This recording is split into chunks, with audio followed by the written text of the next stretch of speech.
Welcome to Vero's kitchen tales. இன்னைக்கு நாம பார்க்க போற ரெசிபி ஒரு லஞ்ச் டப்பா ரெசிபிங்க.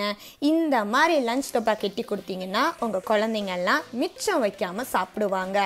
அது என்னன்னா இந்தியன் மசாலா மேக்ரோனி. ஏற்கனவே நம்ம சேனல்ல நிறைய பாஸ்தா ரெசிபிஸ் போட்டிருக்கோம். அதோட லிங்கை வந்து டிஸ்கிரிப்ஷன்லையும் கமெண்ட் செக்ஷன்லையும் பின் பண்ணிடுறோம். நீங்கள் பார்த்து தெரிஞ்சுக்கோங்க. வாங்க எப்படி செய்கிறதுன்னு பார்க்கலாமா? எப்பவும் போல் நம்ம ட்ரம் வீட் பாஸ்தா தான் நம்ம எடுத்திருக்கோம். அதனால் இது 1/2 மணி நேரம் ஊற வச்சு எடுத்திருக்கேன். ஒரு குக்கரில் 2 டேபிள் ஸ்பூன் ஆயில் எடுத்திருக்கேன். நீங்கள் மைதா பாஸ்தா யூஸ் பண்ணுறீங்கன்னா வந்து நீங்கள் ஊற வைக்க வேண்டாம். அதுக்கு எத்தனை விசில்னால் நான் அப்புறமா வீடியோவில் கடைசியில் சொல்கிறேன். இப்போ வந்து ஒரு 2 பெரிய வெங்காயத்தை வந்து நம்ம வந்து வதக்க போகிறோம். உங்களுக்கு தேவையான அளவுக்கு எண்ணெய் ஊற்றிக்கிங்க. உங்களுக்கு பத்தலை அப்படின்னா நல்லா வதங்கட்டும். இது நம்ம ஏற்கனவே நீங்கள் பார்த்துருப்பீங்க, ட்ரம் வீட் பாஸ்தா தான் நம்ம யூஸ் பண்ணுறோம். அதனால் ஒரு 1/2 மணி நேரம் கண்டிப்பாக இதை வந்து ஊற வைக்கணும். ஊற வச்சு நான் ஆல்ரெடி எடுத்து வச்சுருக்கேன். நான் சீக்கிரம் வெங்காயம் வதங்குறதுக்காக கொஞ்சோண்டு உப்பு போட்டேன்.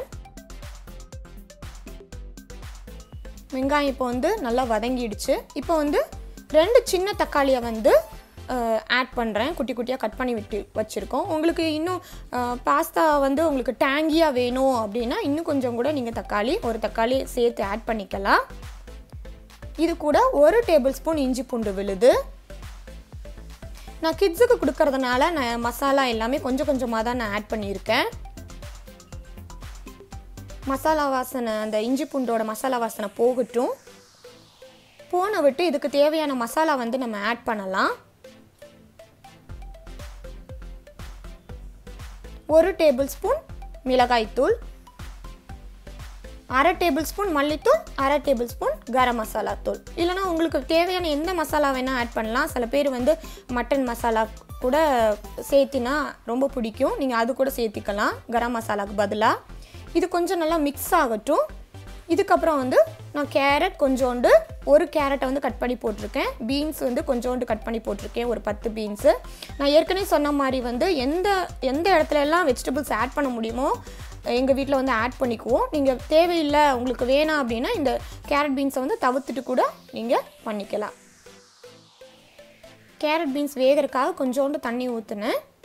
பாருங்கள், இப்போ நல்லா மிக்ஸ் ஆகிடுச்சு. இப்போ ஊற வச்ச பாஸ்தா வந்து நான் எடுத்து போடுறேன். இது வந்து எவ்வளோ கப்புனா கிட்டத்தட்ட 3 கப் பாஸ்தா வந்து நான் ஆட் பண்ணியிருக்கேன். ஏன்னா எங்கள் வீட்டில் 2 குழந்தைங்க 2 பெரியவங்க சாப்பிட்ற அளவுக்கு வந்து வேணும்னா நான் வந்து 3 கப் பாஸ்தாவை வந்து ஊற வச்சுருந்தேன். அதை வந்து அதோடு சேர்த்து இப்போ நல்லா மிக்ஸ் பண்ண போகிறோம். இது வந்து டொமேட்டோ சாஸுங்க. நீங்கள் வேணும்னா ஆட் பண்ணிக்கலாம், வேண்டான்னா ஆட் பண்ண வேண்டாம். கொத்தமல்லி தழை கொஞ்சோண்டு போட்டு நல்லா மிக்ஸ் பண்ணி விடுங்க.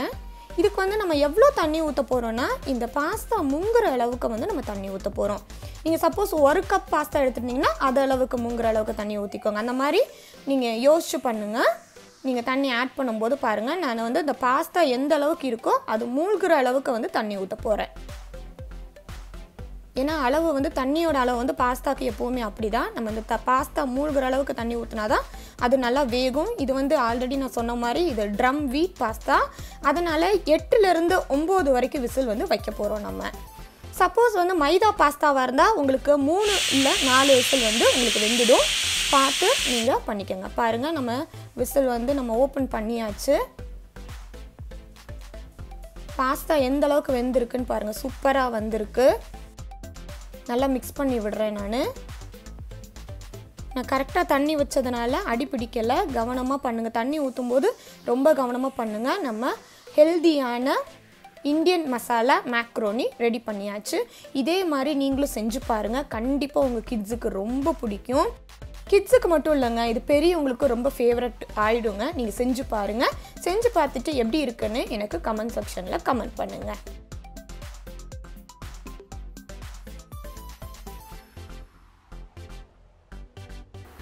ஹலோ ஃப்ரெண்ட்ஸ், தேங்க்ஸ் ஃபார் வாட்சிங் வெரோஸ் கிச்சன் டேல்ஸ். இந்த வீடியோ உங்களுக்கு பிடிச்சிருந்தா லைக் பண்ணுங்கள், ஷேர் பண்ணுங்கள், மறக்காமல் சப்ஸ்கிரைப் பண்ணுங்கள். இது போல் வேறொரு இன்ட்ரெஸ்டிங்கான ரெசிபியோடு உங்களை மீண்டும் சந்திக்கிறேன். Until then, bye from Veronica.